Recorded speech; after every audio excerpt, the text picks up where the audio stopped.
श्रीशैलम में किया है। अगर आप भी कभी श्रीशैलम जाते हैं तो अवश्य दर्शन के लिए जाइएगा।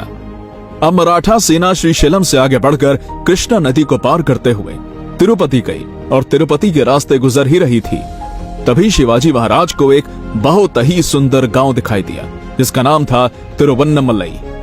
तभी शिवाजी महाराज के सामंत जनार्दन पंत बोले कि महाराज, यहाँ के स्थानिक लोगों से पता चला है कि एक समय में यह गांव हिंदुओं का तीर्थ क्षेत्र हुआ करता था और यहाँ पर श्री शिव और समोत्ती पेरुमल नाम के 2 भव्य दिव्य मंदिर हुआ करते थे।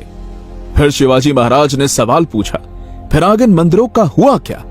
तब जनार्दन पंत बोले कि महाराज, विजयनगर साम्राज्य के पतन के बाद यहाँ के मुस्लिम शासकों ने इन सभी मंदिर को तोड़कर उनके ऊपर अब अनेक मस्जिदों का निर्माण किया है। ये बात सुनते ही शिवाजी महाराज तुरंत इस गांव में दाखिल हुए और महाराज ने देखा कि शिवलिंग, महादेव का नंदी और मंदिर के कई सारे पुराने अवशेष मस्जिदों के आजू बाजू में जमीन पर बिखरे पड़े थे। ये सभी दृश्य देखकर शिवाजी महाराज अत्यंत संतप्त हुए और कहा कि मजहब के नाम पर यहाँ कितना अधर्मी कृत्य चल रहा है। महाराज ने तुरंत सरसेनापति हम्बीर राव मोहिते को इन सभी मस्जिदों को गिराने का आदेश दिया। इस बात पर जनार्दन पंत बोले कि महाराज, इससे मुस्लिमों के भावनाओं को दुख पहुंचेगा। इस बात का जवाब देते हुए छत्रपति शिवाजी महाराज बोले कि इस मंदिर को बनाने में कितने शिल्पकार कलाकारों ने दिन रात एक की होगी, और जब हमारे हिंदू मंदिरों को तोड़ा जा रहा था तब किसी ने ये नहीं सोचा कि इससे हमारे हिंदुओं के भावनाओं को कितनी ठेस पहुंचेगी। अगर हमारे पवित्र जगहों पर, हमारे राज्य में अगर किसी ने ऐसा करने की कोशिश की तो उसकी खैर नहीं। जिसके बाद छत्रपति शिवाजी महाराज के आदेश पर तुरंत इन मस्जिदों को यहाँ से हटाकर भगवान महादेव के मंदिर का फिर से निर्माण किया गया और हजारों गौमाता के दूध से शिवलिंग पर अभिषेक किया और इस मंदिर में फिर से ज्योतिर्लिंग की पुनर्प्रतिष्ठा की। इससे हमें छत्रपति शिवाजी महाराज की धर्म के प्रति निष्ठा और प्रेम भावना दिखाई पड़ती है। इस प्रकार मराठा शासन काल में इस मंदिर का वैभव फिर से लौट आया। मराठा सेना तिरुवन्नमलई से मद्रास में दाखिल हुई।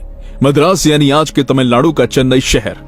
चेन्नई शहर में एक बहुत ही खूबसूरत और शानदार मंदिर है जिसका नाम है काली कंबलम, जो देवी महाकाली को समर्पित है। 3 अक्टूबर 1677 को छत्रपति शिवाजी महाराज इस मंदिर में पहुंचे और देवी महाकाली का दर्शन करके इस मंदिर में एक बड़े पूजा की आयोजना भी की और इस मंदिर को बड़े पैमाने पर धनराशि भी दान की। इस मंदिर के शिलालेख में छत्रपति शिवाजी महाराज का दक्षिण दिग्विजय का वर्णन हमें देखने को मिलता है। उस समय पूरे दक्खन में किसी सल्तनत में हिम्मत नहीं थी कि जो छत्रपति शिवाजी महाराज से टक्कर ले सके और उत्तर भारत का बादशाह औरंगजेब इसी आशा में जीता रहा कि एक दिन अल्लाह हमें जरूर कामयाब करेगा।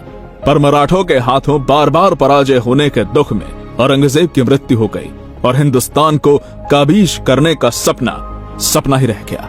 और इस प्रकार आज हमने छत्रपति शिवाजी महाराज के दक्षिण दिग्विजय में किए गए हिंदू मंदिरों को जीर्णोद्धार और पुनर्निर्माण के बारे में जानकारी प्राप्त की। दोस्तों, अब आगे छत्रपति शिवाजी महाराज का दक्षिण दिग्विजय का ये तूफान किस प्रकार दक्खन की सबसे ताकतवर सल्तनत आदिल शाही की सीमा पर जा धड़का, जानने के लिए देखिए इस वीडियो का दूसरा पार्ट। तब तक आप चैनल को सब्सक्राइब करके बेल आइकन को प्रेस करके रखिए